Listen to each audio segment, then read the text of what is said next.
everyone, it's Kaala, and today we are going to be doing another science experiment. I thought that it would be fun to do an experiment related to blood. So today we are going to be making a model of blood. And to do that, we're going to be using stuff that we can find in our kitchen. So for this experiment, I did use a lot of supplies that I bought from Winco, and I'm not sponsored by Winco. I'm just really happy that I can find most of the things I need at my local grocery store and for a relatively cheap price point. In order to do this experiment, we need something to contain the blood.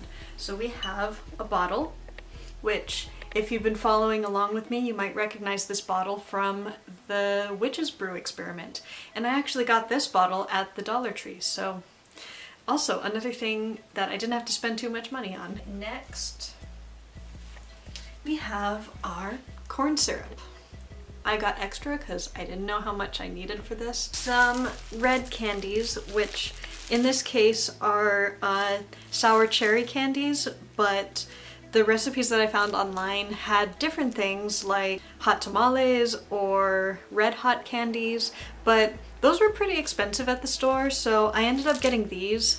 They're sour cherry, and I got them in the bulk section at Winco as well. Next thing we have are marshmallows.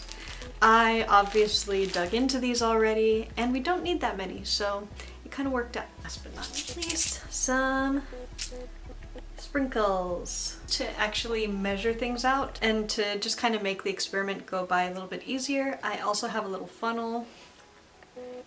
You can also use measuring cups if you need, but I'm just going to eyeball it this time. While I'm setting up, let's talk more about blood. Blood is a liquid that makes up about 7% of the weight of the human body. It has three main functions: transportation, regulation, and protection. Blood carries oxygen and nutrients to cells, removes waste, and helps your body to fight infections. Blood is made up of plasma, red blood cells, white blood cells, and platelets. Plasma is a yellowish fluid that makes up about 55% of your blood. Plasma carries nutrients, proteins, and waste products as your blood moves from one part of your body to another. To represent this, we're going to use corn syrup to fill our bottle to about the halfway point. And as you can see, using the funnel to fill the bottle was not the greatest idea because the funnel was really narrow compared to the viscous corn syrup. So I just decided to pour the corn syrup directly into the bottle.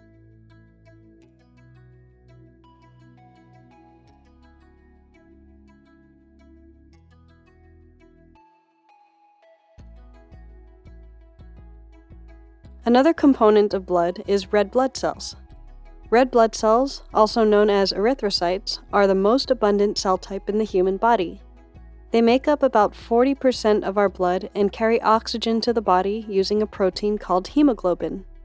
One of the most crucial components of hemoglobin is iron, which, when combined with oxygen, gives blood its iconic red color. To represent red blood cells, we're going to use sour cherry candies. Add enough until our bottle is about 3/4 of the way full.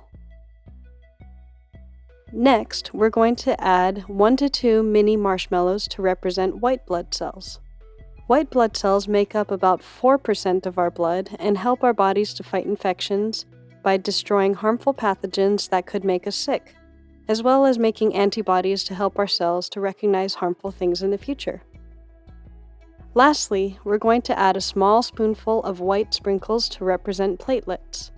Platelets make up about 1% of our blood and help to prevent and stop bleeding. If you get an injury and start bleeding, the body will send signals to platelets, which will cause them to travel to the affected area. Once they get to the injury site, they clump together to form a clot that stops the bleeding. So, just for fun, I decided to add a little more sprinkles and a couple more marshmallows to the model. The mixture is pretty thick, and I tried to mix it using a chopstick, but the corn syrup was way too thick. I ended up inverting the bottle to mix it up as best as I could. So as you can see, each of the components of blood is crucial to achieving its three main functions.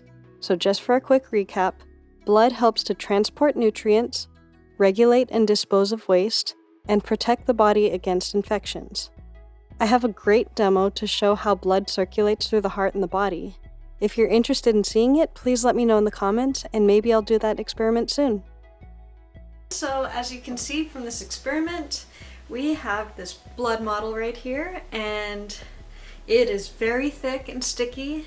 The antibodies and the platelets kind of stayed at the top of this liquid because corn syrup is very thick. I think if I were to do this experiment again in the future, I might not use corn syrup, even though plasma, I believe, is also viscous. But this was kind of hard to work with. I mean, gravity kind of took its way with the little candies for the sour cherry candies, and I can see the sprinkles slowly kind of shifting around, but also I was going like this, so that could have helped things along. But yeah, this was pretty fun. It's cool to see the different components of blood because it's not something you really think about. Sometimes you just see red. You're not necessarily thinking about what constitutes the blood and what makes it red and like what are the things that go into it. It's not just a red liquid necessarily, because the plasma is kind of clear or yellowish. Then we have these red blood cells, which are the red parts. We have our marshmallows to represent our white blood cells, and then our platelets, represented by the sprinkles. So it's pretty cool. I had fun doing this, but this is going to be a mess to clean up. As you could see, the funnel was not the greatest idea in the beginning, but I didn't know that. I didn't really think about that corn syrup would be really thick and hard to work with. I thought it would be more liquidy and less viscousy than it was. So I guess if you wanted to do this experiment with some modification, you could change things around so that instead of using corn syrup, maybe you could use water. Or if you still wanted to use corn syrup, maybe do some kind of mixture where you dilute the corn syrup down a little bit with water to make it a little bit more movable.